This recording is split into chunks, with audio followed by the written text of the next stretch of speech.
Hola hermanos y amigos, bienvenidos. Es otra vez un gozo y una gran alegría que podamos compartir juntos este tiempo en la palabra del Señor y cantando canciones juntos y orando a nuestro Dios. Así que para comenzar este tiempo que tenemos todos los domingos de manera virtual, los invito a que puedan buscar en sus Biblias. Vamos a estar leyendo en la carta de Primera de Pedro, capítulo 2, del 1 al 17.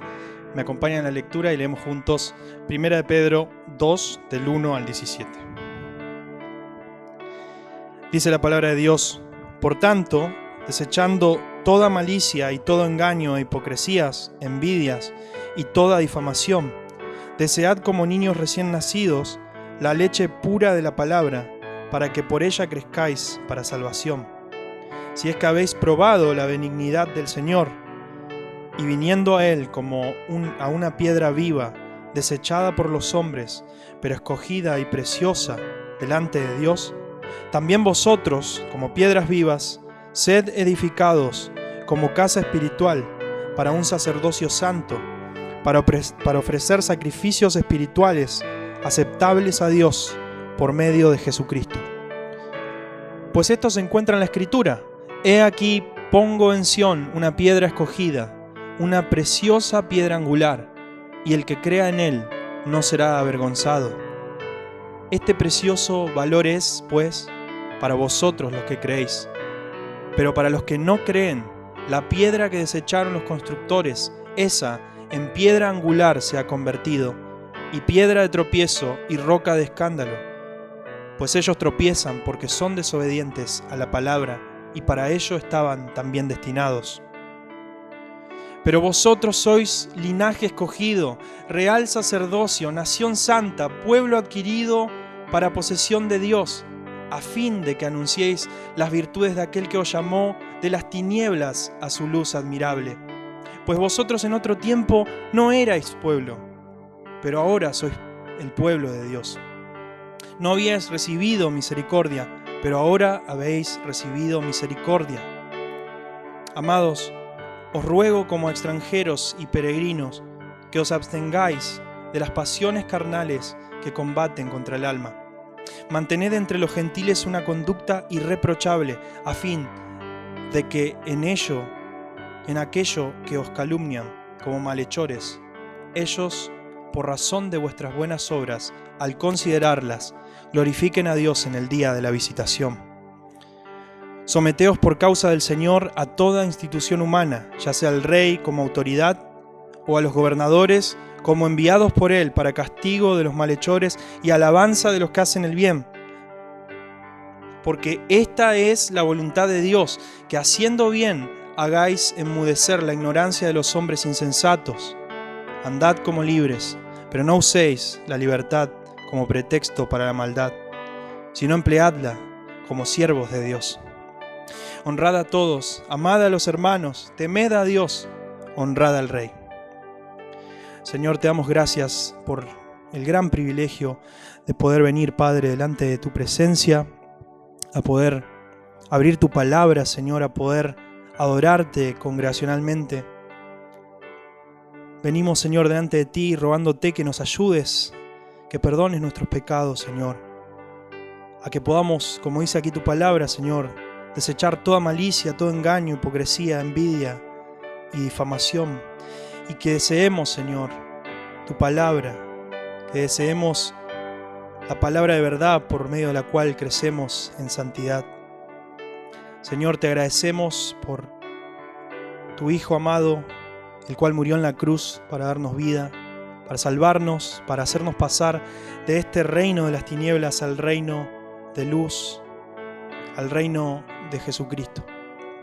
Señor, te agradecemos por esta identidad que nos das como iglesia, esta nueva identidad en Cristo que tenemos por medio de su sangre, porque tú nos compraste, como dice tu palabra, Señor, como una posesión tuya.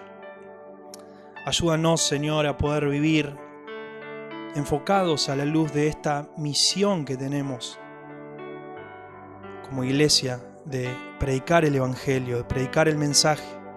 Queremos adorarte a través de eso, Señor, hacer tu voluntad, vivir vidas que adoren tu santo nombre, Señor, vivir vidas que te den la gloria a ti. Y para eso, Señor, es que estamos aquí, para escuchar tu palabra, para ser edificados por tu palabra.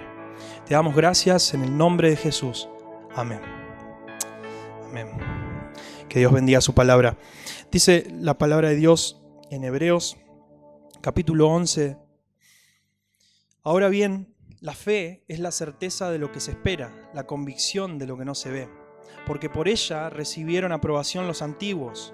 Por la fe entendemos que el universo fue preparado por la palabra de Dios, de modo que lo que se ve no fue hecho de las cosas visibles.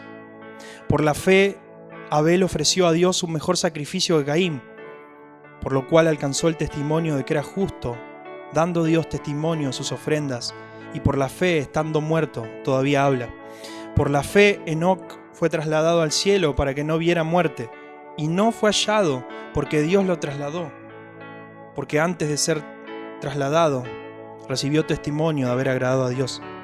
Y sin fe es imposible agradar a Dios, porque es necesario que el que se acerca a Dios crea que Él existe y que es remunerador de los que le buscan. Vamos a cantar al Señor esta canción que expresa esta verdad y que se llama Por Fe.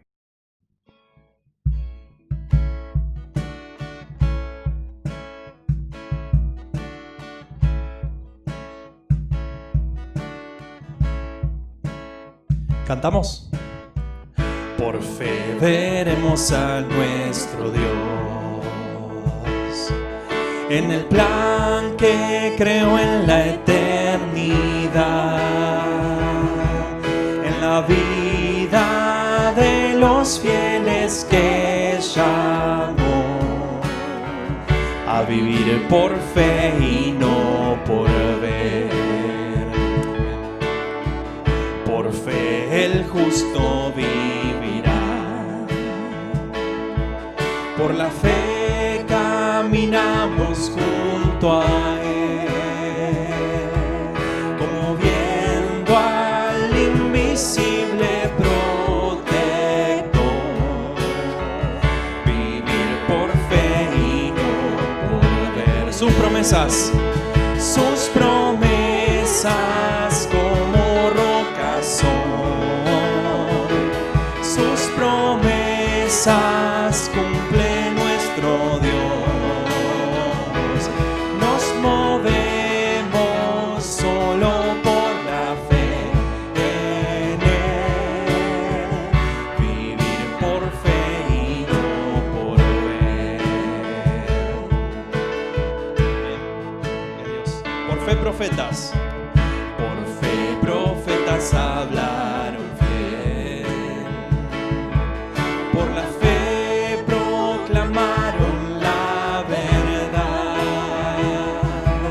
del Mesías prometido en Edén, el que la muerte venció en la cruz. Por fe la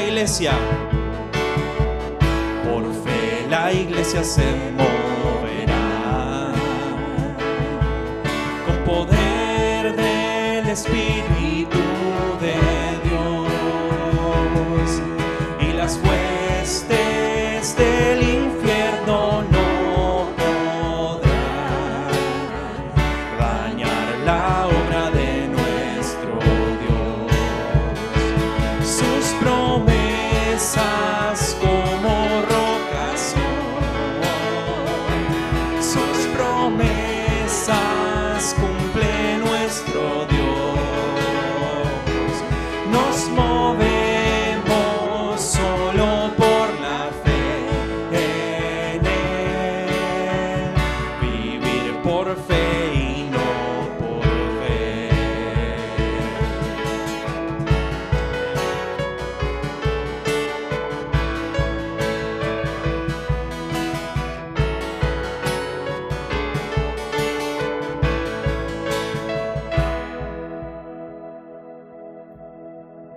Por fe los montes se moverán. Si la fe permanece en Jesús, el poder del Evangelio librará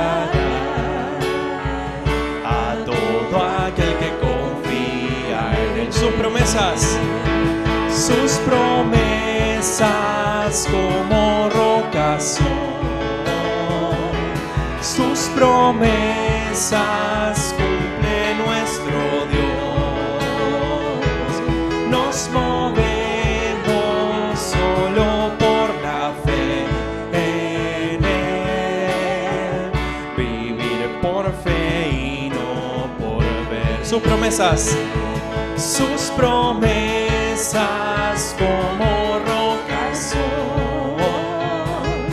Sus promesas cumple nuestro Dios. Nos movemos solo por la fe en Él. Vivir por fe y no por ver. Vivir por fe y no por ver. Vivir por fe y no por ver. Amén.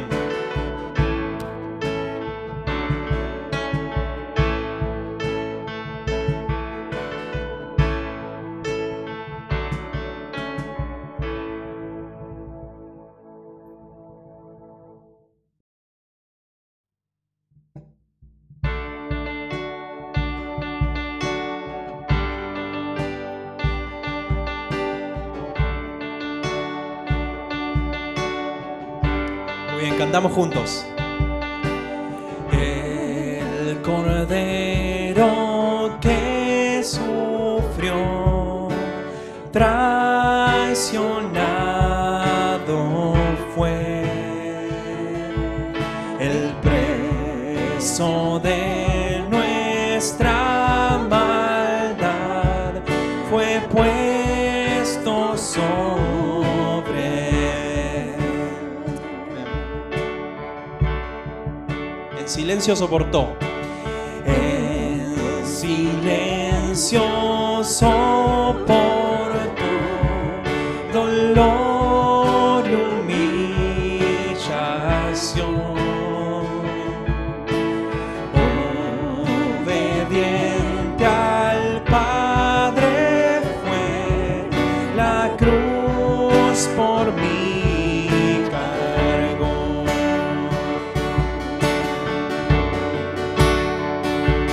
En aquella cruz me salvaste, derramaste allí tu amor. Mi alma cantará, aleluya, gloria y honra a ti, Señor.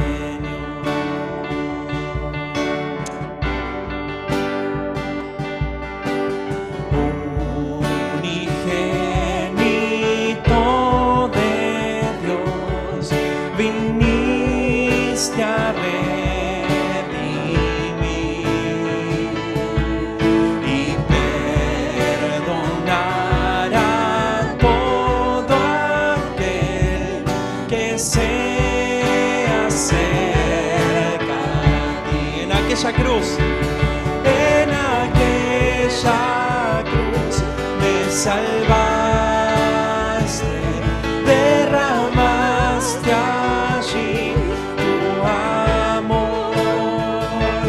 Mi alma cantará, aleluya, gloria y honra a ti, Señor. Amén. Él pagó por mí, su perdón me dio, por la sangre que derramó en la cruz. El pecado ya no me puede atar, libre soy en él, libre en verdad. Él pagó por mí, su perdón me dio, por la sangre que derramó en la cruz. El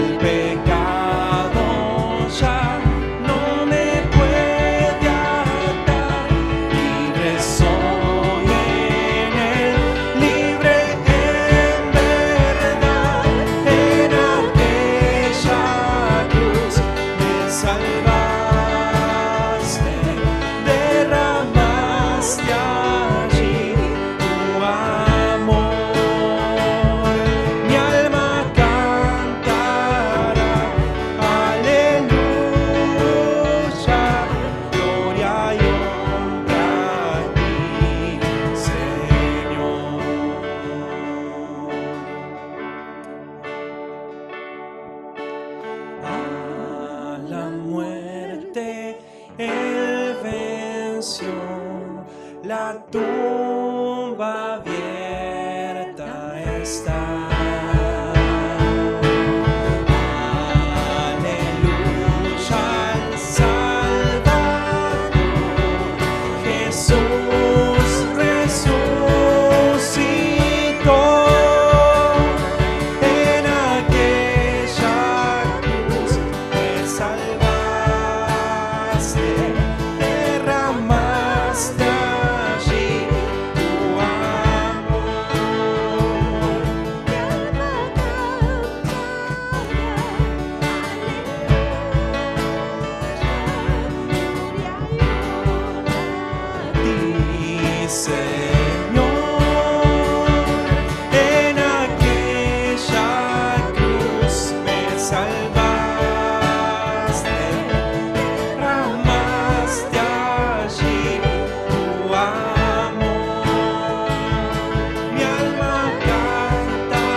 Amén. Gloria a Dios. En aquella cruz Él nos salvó.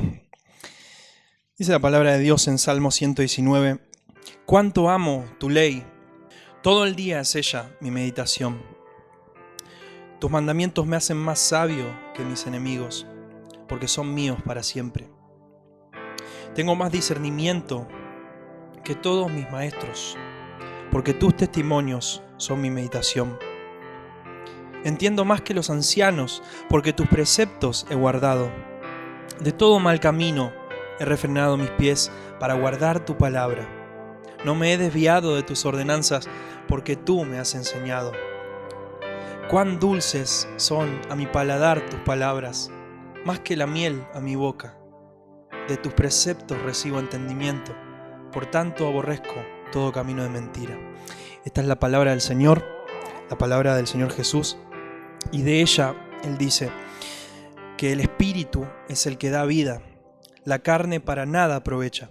Las palabras que yo os he hablado son espíritu y son vida. Vamos a cantar a nuestro Dios.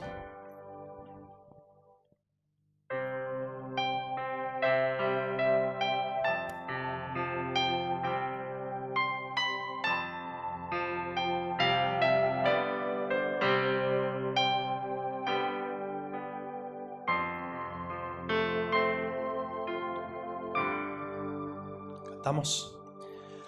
Habla, oh Dios, y yo escucharé. Quiero recibir tu palabra fiel. Tu verdad, plántala en mi ser y moldéame a tu imagen.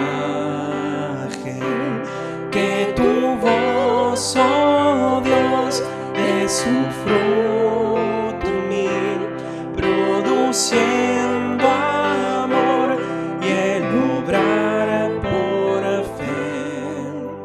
Habla, oh Dios, y haz tu obra en mí para tu honor y tu gloria.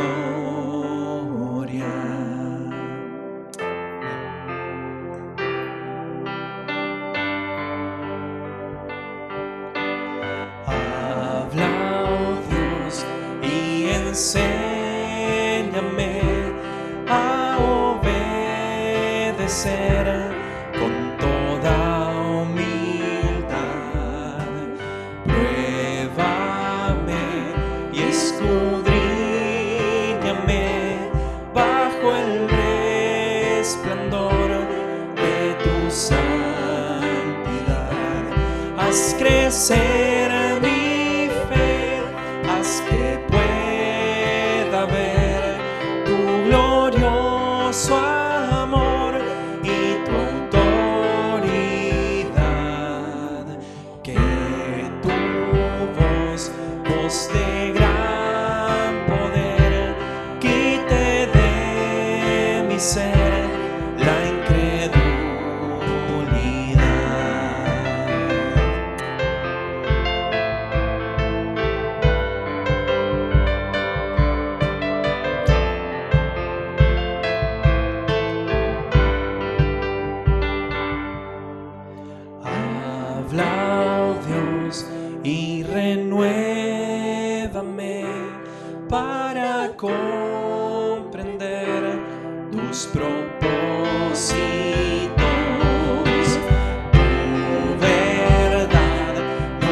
Habla, oh Dios, y edifícanos, llena el mundo hoy de tu gloria.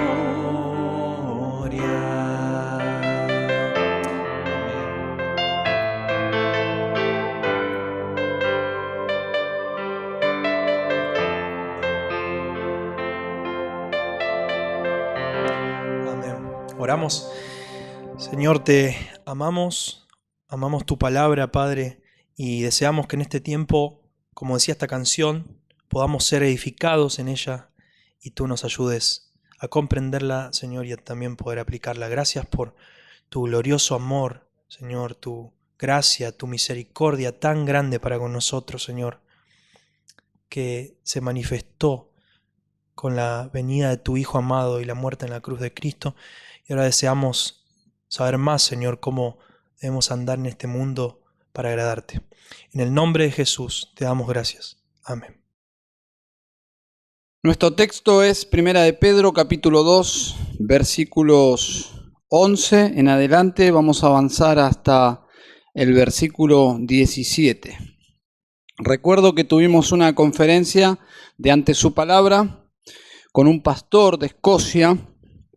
Él es coautor de un libro titulado Iglesia en lugares difíciles.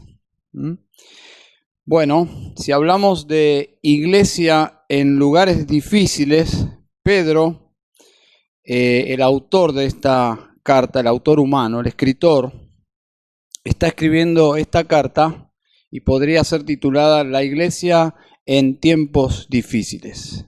Tiempos muy difíciles. Así lo fue para nuestros hermanos en los días de Nerón.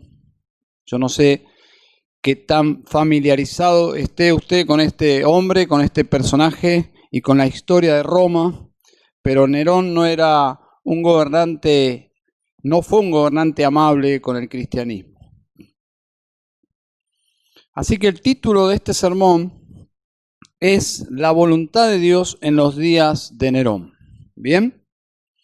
Esa es nuestra música de fondo, y si alguien se añadió a nuestra serie en la carta de Primera de Pedro, solo podemos decir que estamos allí por el año 64 y la iglesia está bajo persecución, quizás en el inicio de la persecución. Así que todo cambió para la vida de nuestros hermanos y esta carta tiene ese propósito de animarles a vivir bajo esa atmósfera de hostilidad de parte de Roma. El título lo vemos en el versículo 15. Dice, porque esta es la voluntad de Dios. Así que esta es la voluntad de Dios. La voluntad de Dios en los días de Nerón. Si bien toda la carta tiene el objetivo de guiarles bajo esas condiciones, esta porción, hermanos, es significativa. Es un resumen de lo que el resto de la carta va a desarrollar. Veamos qué áreas ellos debían ser cuidadosos. ¿En qué áreas ellos debían tener sumo cuidado? Y no se detiene el apóstol Pedro ni en los derechos humanos, ni tampoco en la estabilidad económica de las familias, ni en asuntos legales, ni siquiera en la seguridad física de las familias de la iglesia, ni siquiera Pedro habla de un plan de visitación para animar a los creyentes temblorosos por esta situación. Bueno, las cosas que importan en esos días. Las cosas que importaban en esos días son las que vamos a ver en esta oportunidad. Las cosas de verdadero interés las vemos en los siguientes versículos. Hay una serie de palabras que nos dan la respuesta. Versículo 11. Subraye. Pasiones carnales que combaten contra el alma. Esas son las cosas que Pedro quiere que presten atención ellos. La protección del alma en esos días. Versículo 12. Mantened entre los gentiles una conducta irreprochable. Segunda cosa, el testimonio. Eso importó en el corazón de Pedro y es por eso que escribe esta epístola. El testimonio ante los no cristianos. Versículo 13. Someteos. Subraya esa palabra. En toda la epístola vamos a volver una y otra vez. Someteos. La actitud cristiana hacia los gobernantes. Versículo 15. La voluntad de Dios. No solo saberla, sino hacerla. Versículo 16. Andad como libres. El uso de la libertad cristiana. No el abuso, el buen uso de la libertad cristiana. Es decir, esta carta tiene mucho que decirnos de la ética cristiana en relación al Estado y podríamos decir hacia la política. Déjenme bosquejar el pasaje en 3 partes. Podríamos decir en primer lugar, cuida tu alma. Cuida tu alma. En segundo lugar, cuida tu andar. Y en tercer lugar, cuida tus actitudes. Versículo 11. Amados, os ruego, como a extranjeros y peregrinos, que os abstengáis de las pasiones carnales que combaten contra el alma. Cuida tu alma. Por el contexto se entiende que habla de los deseos pecaminosos que surgen como reacción a la injusticia o al maltrato. La batalla más grande de los creyentes ante el maltrato se libra en el alma. Nuestra humanidad caída todavía siente la tentación de reaccionar mal, de guardar rencor, de sentir odio, de sentir ese deseo de venganza. Cosas que están en el alma, en el corazón, pero que salen a la luz bajo presión. Un creyente bajo estas actitudes, un creyente amargado, resentido, es un inútil para servir a Dios. Ya es inútil para la guerra. El maltrato, hermanos, saca lo peor de nosotros.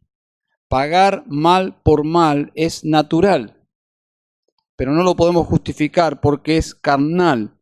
Entonces, el primer enemigo no es Roma. No es Roma.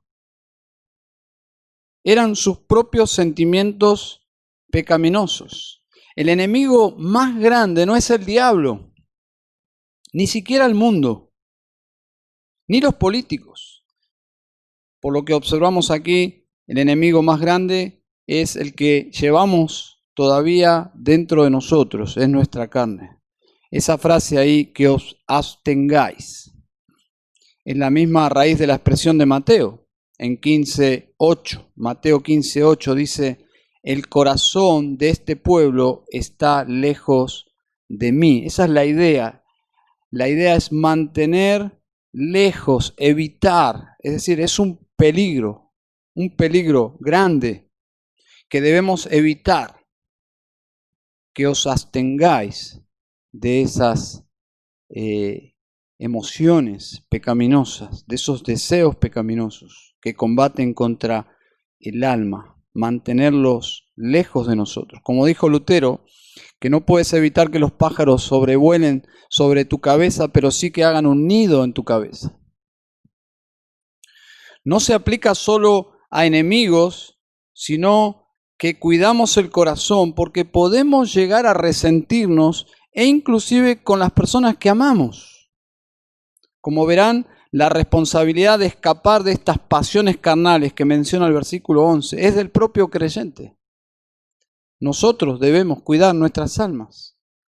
Lo lograremos cuando tengamos la mentalidad justamente de extranjeros y peregrinos. No dejemos que este mundo nos sujete a su agenda temporal. Esa es la tentación más grande.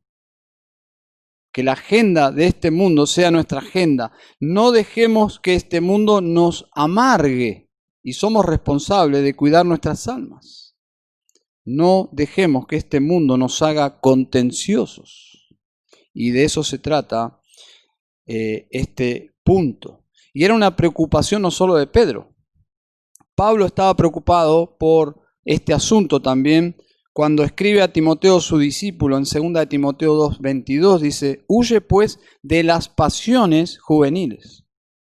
Siempre usamos este versículo para hablar de las pasiones sexuales, pero lejos del contexto, no habla de pasiones sexuales.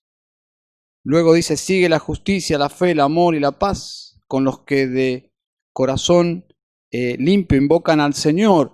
Las pasiones que debía evitar Timoteo justamente eran las mismas pasiones que habla Pedro aquí. Son las pasiones que surgen del maltrato, de enojarse, de tener rencor, de contender. 2 versículos más adelante lo explica, versículo 24 de capítulo 2 de 2 de Timoteo. El siervo del Señor no debe ser rencilloso. Por lo tanto, estas pasiones es el enojo. El enojo contra Roma podría llegar a convertirlos a ellos en personas sumamente contenciosas, amargadas. Entonces, el primer asunto que Pedro trata aquí es un asunto del alma, que os abstengáis de las pasiones carnales que combaten contra el alma. Y es un asunto serio, es una guerra por el alma. Cuando sufrimos injusticias, maltrato, y nos resentimos y actuamos carnalmente, nos convertimos en creyentes inútiles para la guerra que deberíamos librar. Entonces, en primer lugar, cuida tu alma, absteneos de estas pasiones que van a surgir en esta atmósfera de hostilidad. En segundo lugar, versículo 12, cuida tu andar. Dice: mantened entre los gentiles una conducta irreprochable, a fin de que en aquello que os calumnian como malhechores, ellos, por razón de vuestras buenas obras, al considerarlas, glorifiquen a Dios en el día de la visitación. Hay una sola forma, hermanos, de actuar frente a las calumnias, y es justamente con integridad. Lo que hace cambiar la opinión de los calumniadores, de las infamias de parte de nuestros enemigos, es la verdad vivida. No la contención, sino la integridad. No es la verdad teórica, no, es la verdad práctica, la verdad vivida. Y subrayen, por favor, las siguientes frases. Versículo 12, conducta irreprochable. Vuestras buenas obras, los que hacen bien. Versículo 14, los que hacen bien. Versículo 15, haciendo bien. Esto no es solo ortodoxia, es ortopraxia. Es la práctica del cristianismo lo que va a hacer que los enemigos sean silenciados. Estas cosas son todo lo contrario de lo que Nerón acusó a los cristianos. Esas calumnias, porque allí dice: aquello que os calumnian como malhechores. Malhechores. Lo que Pedro está diciendo: vivan como cristianos y esas calumnias serán silenciadas. Y dos preguntas en cuanto a este asunto. ¿Qué significa que los gentiles glorifiquen a Dios? Porque suena como extraño que inconversos, paganos, glorifiquen a Dios. Pero es la expresión, es lo que significa. Pero siempre se aplica a cristianos. porque los cristianos glorificamos a Dios, pero aquí Pedro dice que los gentiles glorifiquen a Dios. Y la segunda pregunta es, ¿qué significa que lo hagan en el día de la visitación? Y lo que sospecho es que hay un motivo misionero detrás de este texto. Es decir, al considerar las buenas obras de los cristianos, estas personas paganas, gentiles, llegarán a la conclusión que el Dios de ellos es el Dios verdadero. Es el testimonio irrefutable de vidas transformadas. Y luego dice que será en el día de la visitación. Y eso nos lleva al Antiguo Testamento, cuando el día que Dios visitaba a alguien era por dos motivos: para juicio o para salvación. Podía ser salvación física o salvación espiritual, pero era la visitación de Dios. Dios se acercaba para juicio o para liberación. Y aquí, en este contexto, lo más probable es que Dios esté visitando para salvar. En el día de la visitación, esos paganos que están considerando la vida de los cristianos lleguen a glorificar a Dios.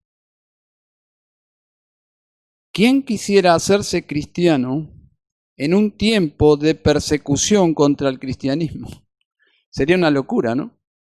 Que alguien quisiera convertirse al cristianismo, siendo que el cristianismo estaba en la lista negra de los enemigos del imperio. Indudablemente sería un milagro que alguien quisiera pasarse al bando de los débiles, de los vulnerables, de los perseguidos. Hace unos años en el sur de Nigeria leía de un grupo de misioneros que se aventuraron en fe a distribuir en todo un sector muy peligroso la Biblia en audio. Aunque de esos audios no se sabe mucho, pero sí se sabe que algunas de esas cintas, de esos audios, llegaron providencialmente a algunos hombres en un campamento de terroristas. Estos terroristas en su agenda tenían la matanza de los cristianos. Lo asombroso fue que 2 de esos asesinos se convirtieron a Cristo y pasaron a pertenecer del otro lado, de sus enemigos. Se pasaron a los asesinados. Y eso es lo que sucede con el Evangelio. Cuando los creyentes viven la verdad en vista de sus enemigos, puede resultar una red de salvación para algunos de ellos. Pasó en la antigua Rusia, en la Unión Soviética, cuando el cristianismo era perseguido. Muchos de los perseguidores en tiempos de tortura, viendo la actitud de los cristianos, se quebrantaban, no podían y se convertían a Cristo. Muchas historias de esas. Leemos, por ejemplo, en Hechos 6:7 algo asombroso, cuando dice: y muchos de los sacerdotes obedecían a la fe. Esa frase es para detenerse, porque Lucas está diciendo: muchos de los enemigos de Cristo, de los sacerdotes que se opusieron a Cristo y aborrecían a Cristo, muchos de los sacerdotes obedecían a la fe. No es un tema menor este informe misionero, porque ellos fueron grandes enemigos del Señor y ahora, dice Lucas, obedecían a la fe. Y luego añade, en una lectura normal del libro de los Hechos, añade el informe de la conversión de uno de los archienemigos de la iglesia, Saulo de Tarso. Un enemigo convertido en amigo. Entonces, cuando la iglesia hace bien su rol, cuida su alma, cuida su andar, Dios puede hacer un milagro aún en esos enemigos. Cuida tu andar. Pero finalmente, la exhortación se introduce en lo más profundo del alma de los cristianos, porque ahora Pedro dice: cuiden inclusive sus actitudes. Sus actitudes. Cuida tus actitudes, versículo 15, porque esta es la voluntad de Dios, que haciendo bien hagáis enmudecer la ignorancia de los hombres insensatos. Llama la atención cómo Pedro menciona a los enemigos de la iglesia. Ignorantes, hombres insensatos, pero la apelación es para los cristianos. Pedro no quiere cambiar al imperio, ni siquiera critica al imperio. Pedro dice, ustedes tienen que saber que la voluntad de Dios es que ustedes hagan el bien. Pedro apela al señorío de Cristo para ordenar las cosas. Versículo 13. Por causa del Señor. Subraye eso, por favor. Por causa del Señor. Versículo 15. Porque esta es la voluntad de Dios. Versículo 16. Como siervos de Dios. Pedro está preocupado por cómo los cristianos actuarían en esta nueva etapa de la historia para la iglesia. Cómo ellos usarían la libertad como cristianos. Versículo 16. Dice, andad como libres, pero no uséis la libertad como pretexto para la maldad, sino empleadla como siervos de Dios. Hermanos, la verdadera libertad cristiana es hacer lo correcto. El pasaje es tan claro que haciendo bien hagáis enmudecer la ignorancia de los hombres insensatos.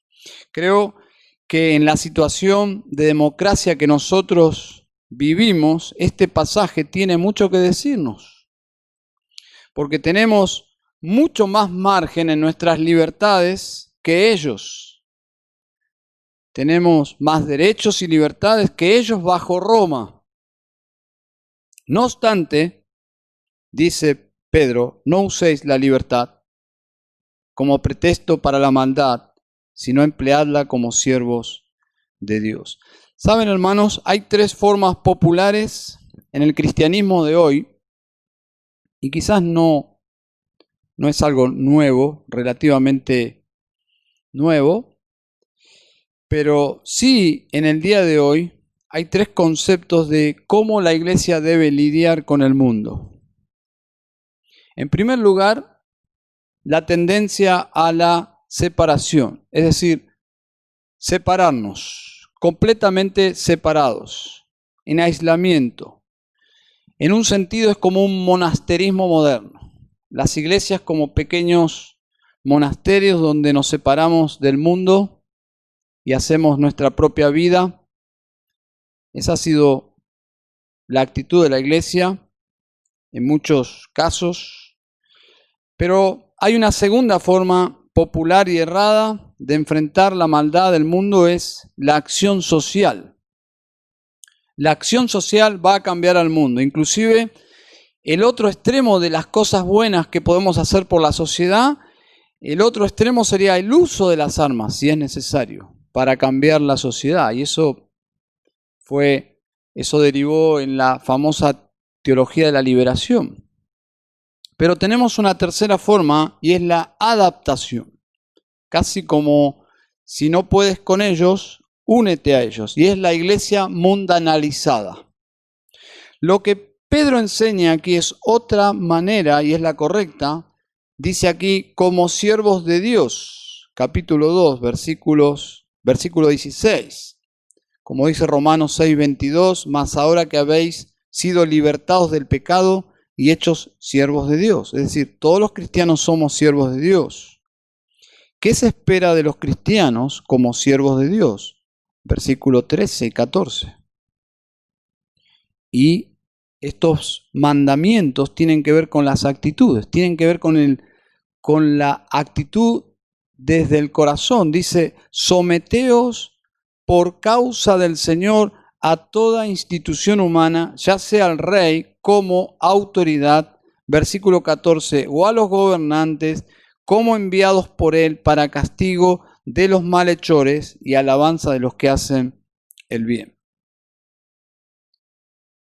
Los creyentes injustamente acusados, en reacción a esa calumnia, no debían convertirse, en culpables de rebelión. Si hubiesen tomado ese camino de la rebelión, estaría confirmada la acusación. Pedro está diciendo, actúen justamente de la forma contraria de la acusación. La sumisión. La sumisión es a todas las diferentes esferas de poder y autoridad de parte del Estado. Versículo 13 y 14 menciona escalas de autoridad a los gobernantes. ¿Quiénes eran los gobernantes? Eran los funcionarios locales. Ya no era el emperador. Eran representantes del poder imperial, con mucho menos poder, pero aún a ellos debían sujetarse. En nuestro contexto, ¿qué sería? ¿Cómo se aplica? Bueno, sería el presidente, los gobernadores, nuestros intendentes, la policía en general. Y no sabemos qué tanta información tenía Pedro de sus pensamientos, tentaciones, charlas en el hogar, planes, pero tiene sentido el ruego del versículo 12. Dice, amados, os ruego como a extranjeros y peregrinos que os abstengáis de las pasiones carnales. Es decir, iglesia, renuncien a actuar de forma carnal.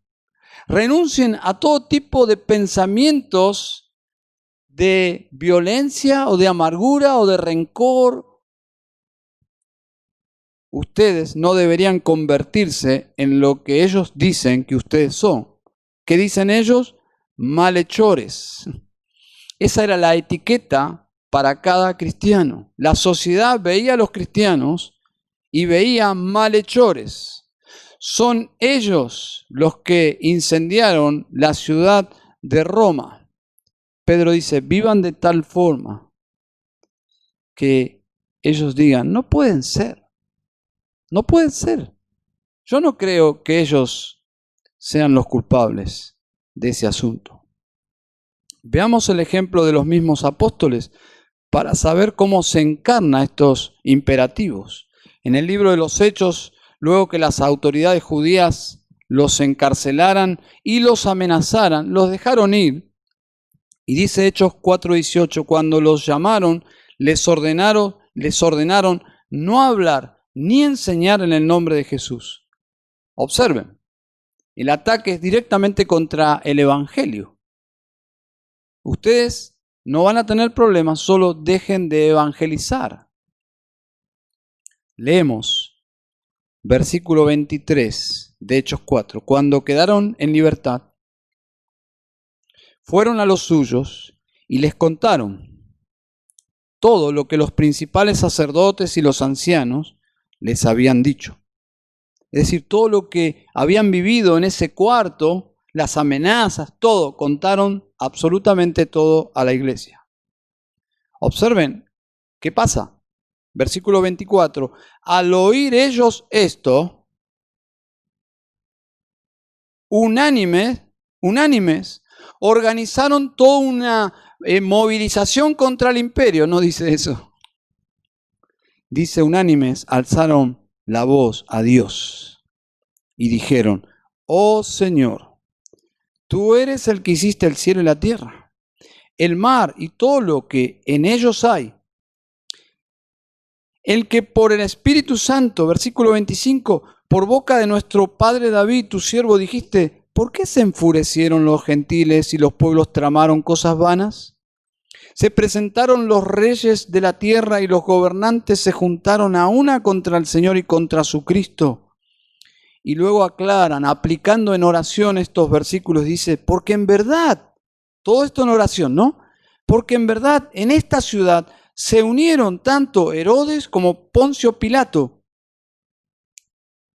juntamente con los gentiles y los pueblos de Israel contra tu santo siervo Jesús, a quien tú ungiste. Ellos están diciendo en oración, Señor, esta convivencia que es casi imposible, es posible contra Jesús. Se unieron todos estos grupos tan imposibles de que tengan algo en común, pero se unieron contra Jesús, Señor, para hacer, versículo 28, cuánto tu mano y tu propósito habían predestinado que sucediera. ¿Se dan cuenta, no? Ellos en oración están orando y están proclamando el problema, pero están envolviendo al problema en los atributos de Dios, la soberanía de Dios. Señor, todo esto está pasando porque tú así lo has predestinado. Versículo 29.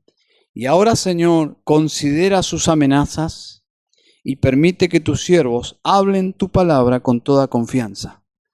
Es muy notable, hermanos, porque Pedro estaba allí. El escritor de esta carta estaba en esa reunión de oración. Y es muy notable cómo ellos respondieron. En primer lugar, oraron. Pidieron al Señor su auxilio. ¿Para qué? Para seguir predicando el Evangelio. Que no sean frenados, es decir, Señor, que el miedo no nos frene de predicar el Evangelio. ¿Por qué? Porque las amenazas eran reales. Y no querían sus enemigos que predicaran el Evangelio. Y el miedo es real. Es parte de nuestra humanidad. Somos miedosos. Pero ellos piden al Señor, Padre, ayúdanos. Danos de nuevo. Danos de nuevo. ¿Para qué? Para obedecerte a ti, Señor. Que el Evangelio no sea frenado. Hermanos, esta es la forma que Pedro está guiando a la iglesia de cómo actuar bajo esta nueva etapa de persecución. Los discípulos siguieron las pisadas del Señor. Leemos en Juan 18:36. Jesús respondió a Pilato, ¿no? ¿Se acuerdan? Mi reino no es de este mundo.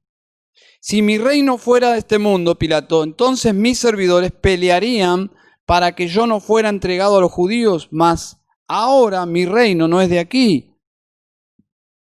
Jesús le dice a Pilato, mis seguidores no van a actuar como súbditos de un rey terrenal, porque mi reino no es de la tierra.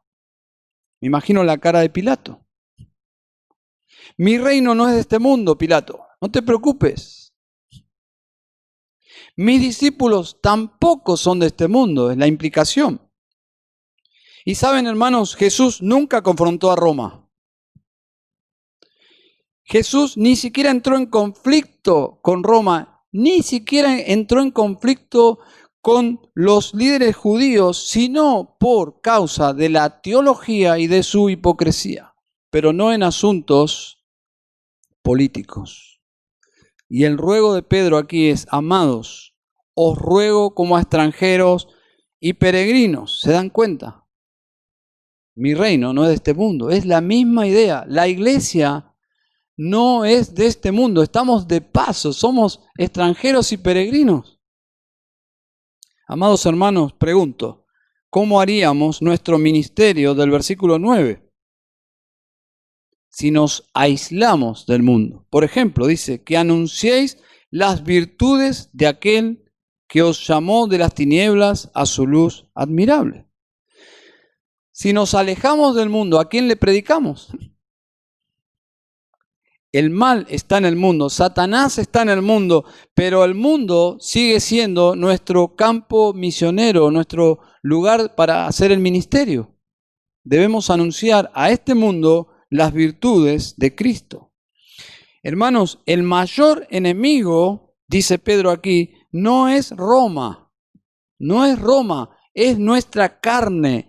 Por eso dice que os abstengáis de las pasiones carnales que combaten contra el alma.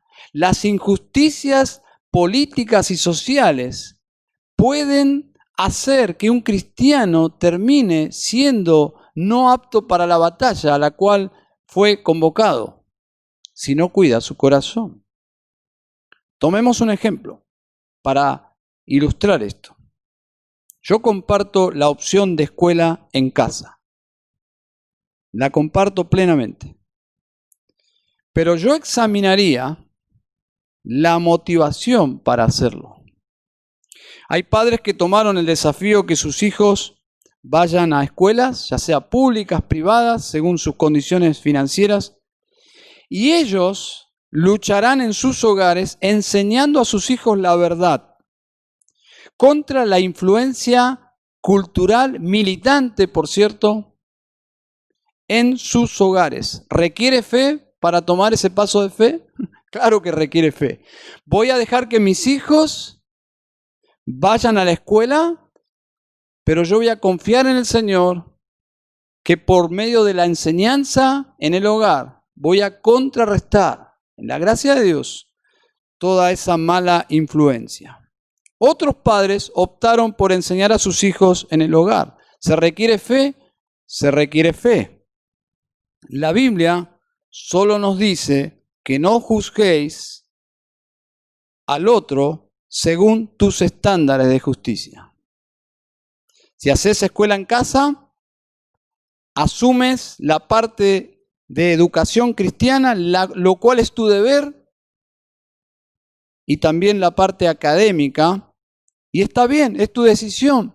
No te convierte en una clase de madre o padre superior o más espiritual que otros. Simplemente es una decisión que has tomado. Eres una madre haciendo lo que crees que es mejor para tus hijos. Nada más que eso. Si envías a tus hijos a una escuela, delegas la parte académica en manos de esa institución, previendo que vendrá junto con lo bueno, lo malo. Le enseñarán matemáticas, pero también aprenderán otras cosas pecaminosas. Pero asumes tu deber de enseñar en casa la palabra de Dios, a fin de formar sus vidas, corregir toda la filosofía errada que aprenderán en la escuela. En ambos casos, el peor mal no está fuera de nuestros hijos. No está en la escuela, no está en el mundo, está dentro de nuestros hijos. El peor mal está dentro.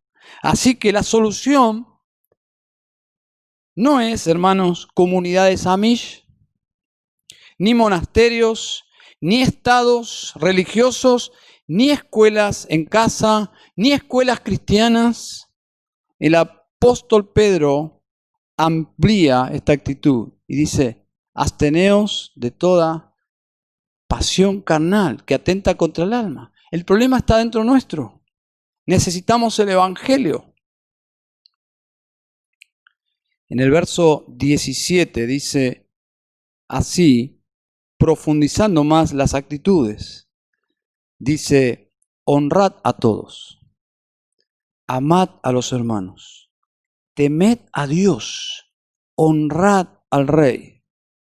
Observen, comienza por honrad a todos. Hermanos, esto a nuestros oídos suena como, bueno, es una expresión, pero recuerden que en esos días la honra era meritoria. Las personas debían ser honradas por los logros que alcanzaban en la sociedad. Entonces, Dios nos dice aquí que no es por logros. Todo ser humano debe ser honrado. ¿Por qué? Porque es criatura de Dios, hecha a la imagen de Dios, lleva la imagen y semejanza de Dios, tiene un valor único, sea pobre, sea rico, haya alcanzado algún estatus en la sociedad o no, sea esclavo, sea libre. Dice Pedro aquí, como cristiano, debemos honrar a todos. Nunca el creyente, hermanos, nunca el creyente tiene justificación para humillar a una persona, denigrarlo, despreciarlo, insultarlo. Jamás, no importa por su color de piel o por su estado económico, por lo que sea, ni por su salud. No. Los cristianos deben ser conocidos porque honramos a todos, porque todo ser humano lleva el valor intrínseco de ser criatura de Dios. Luego dice, amad a los hermanos. Los hermanos tienen un valor extra. Son hermanos.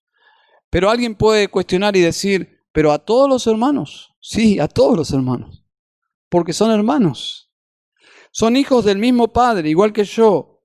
Y comprados por el mismo precio. Y amados de la misma forma. cada cristiano, no importa la madurez que alcanzó, yo debo amarlo porque es mi hermano en Cristo. Pero luego Pedro dice, temed a Dios. Tiene una implicancia esta frase. Temed a Dios significa temed solamente a Dios. Y alguien dice, pero yo temo al emperador, le temo a Roma, le temo a los soldados. Yo escucho los pasos de los soldados y ya tiemblo. No. Solo a Dios. Solo a Dios. Le debemos temer solo a Dios. Y a los paganos que nos odian, que nos pueden denunciar como cristianos.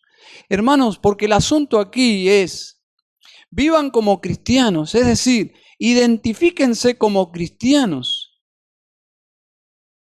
No oculten el cristianismo. Los cristianos no tenemos, o en esos días los cristianos no tenían ni en el auto el pececito.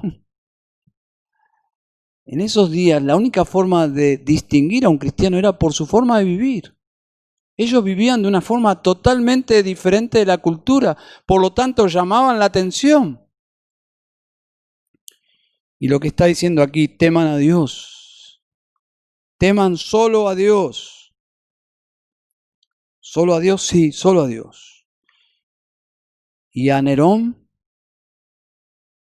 ¿Podemos odiarlo? No, ya mencionó que deben honrar a todos y eso involucra a Nerón, eso involucra a los soldados, eso involucra a los hostiles vecinos que podían denunciarlo, pero luego agrega algo más. Dice, honrad al rey. Honrad al rey, a Nerón. Sí, esta es la voluntad de Dios. ¿Cómo puedo honrar a alguien que no respeto? Este es un dilema, hermanos, para muchos, para muchos. Hay personas que no pueden aceptar este estándar casi como incomprensible e inaplicable según nuestras fuerzas. Una esposa que tiene un esposo no cristiano, vulgar, que no tiene casi atractivos de ningún tipo porque ha perdido por los años su atractivo hasta físico y su esposa ya lo mira, no ve a Cristo, no ve nada y dice, ¿cómo yo puedo honrar a alguien que no respeto? Bueno, la Biblia dice, honrad a todos. Pero aquí dice, honrad al rey, el peor enemigo de la iglesia. Esto lo dice Pedro de su propia cuenta, ¿no? Esto es Dios, es la palabra de Dios. Pero observen algo, dice, no dice honrad a Nerón, no dice honrad a Nerón, dice honrad al rey. Por lo tanto, el principio es honren la posición, no a la persona, pero la posición está ocupada por una persona. Por lo tanto, por su posición honramos. A pesar de no estar de acuerdo con la moralidad de Nerón, hónrenlo. A pesar de no estar de acuerdo con las decisiones de Nerón, hónrenlo. Nosotros, como cristianos, puede ser que el gobierno de turno no sea de nuestra simpatía, pero como cristianos debemos honrar a las autoridades. Me encanta la frase del pastor Mark Dever. Él dice, casi cualquier tipo de gobierno es mejor que ningún gobierno. Yo no sé si existe alguien en nuestra congregación que haya experimentado la anarquía, el caos que trae la anarquía. Pero es verdad, casi cualquier tipo de gobierno es mejor que ningún gobierno. Pedro dice claramente aquí, honren al rey.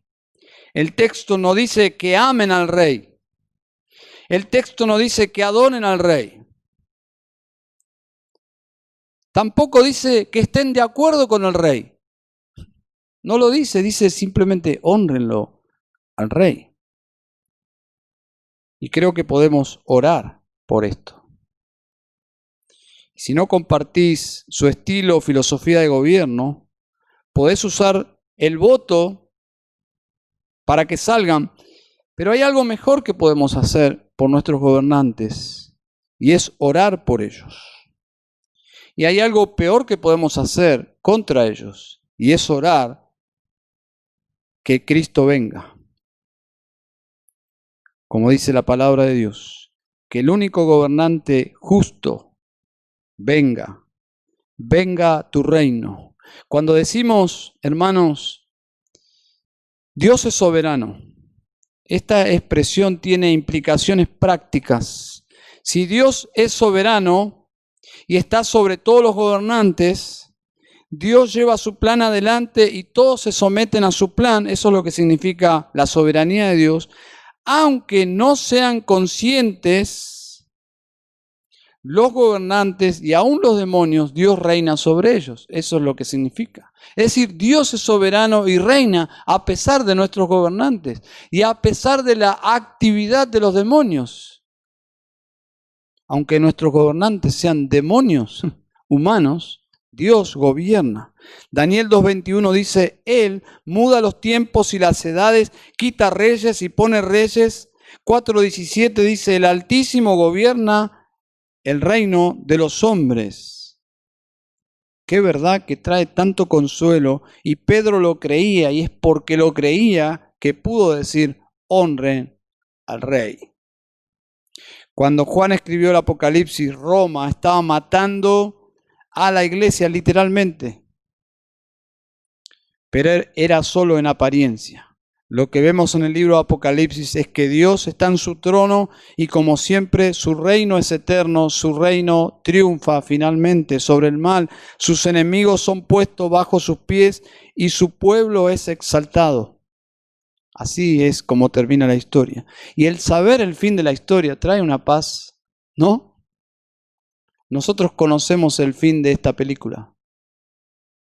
No tenemos que estar como sobresaltados. Ya sabemos cómo termina esto. Nuestras oraciones a Dios es que no haya persecución, claro.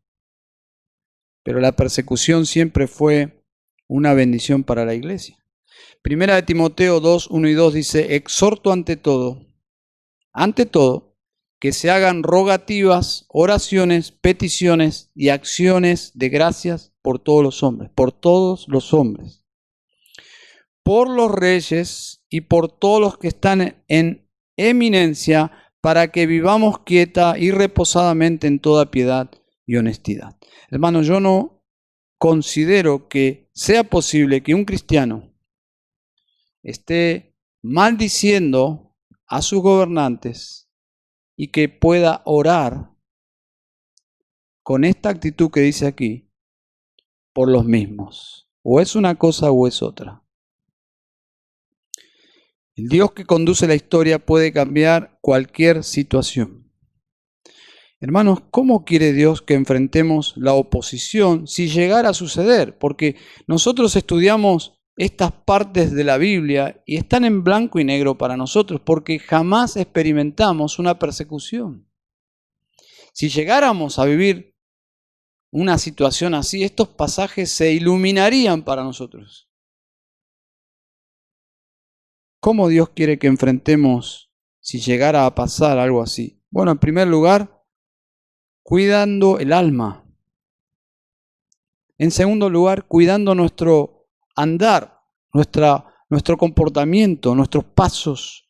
Y en tercer lugar, cuidando las actitudes para no llegar a contaminarnos el corazón y amargarnos. Todo esto por causa del Señor, de su gloria y de la salvación de los perdidos. Vamos a orar. Querido Padre Celestial, ayúdanos como congregación a saber con sabiduría aplicar tu palabra. Trae convicción de pecado si es que existe. Sabemos que somos pecadores, que siempre necesitamos una y otra vez confesar, y necesitamos que nos santifiques. Pero Señor, oramos para que nos hagas instrumentos de salvación para nuestros vecinos, amigos, parientes, que como congregación, Señor, seamos un testimonio fiel del Evangelio. Señor, queremos guardar nuestros corazones, queremos ser sabios y ser santos. Padre, queremos ser eficaces también en la proclamación del Evangelio. Señor, bendice tu palabra, Señor. Oramos en Cristo Jesús. Amén.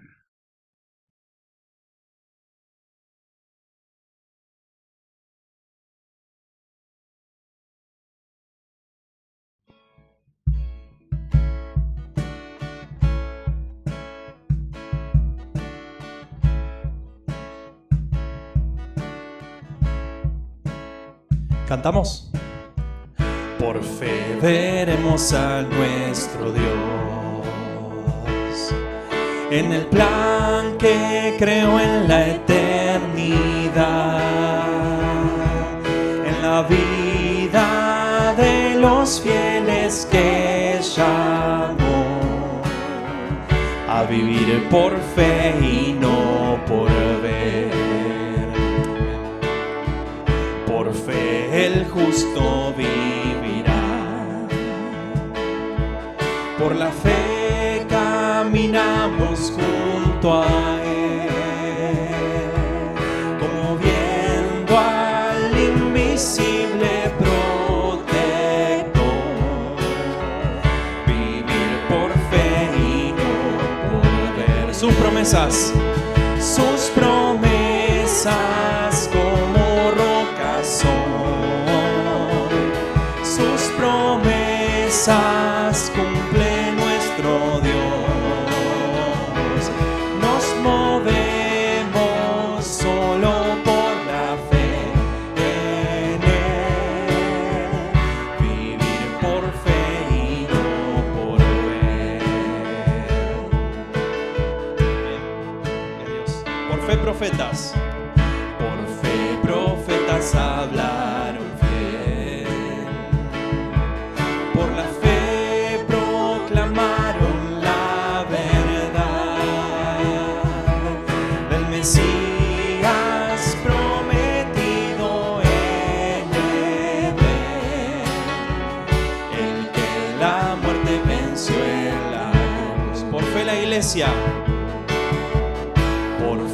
la iglesia se moverá con poder del Espíritu de Dios, y las huestes del infierno no podrán dañar la obra de nuestro Dios. Sus promesas como rocas son, sus promesas cumple nuestro Dios. Nos movemos solo por la fe en Él, vivir por fe y no por ver.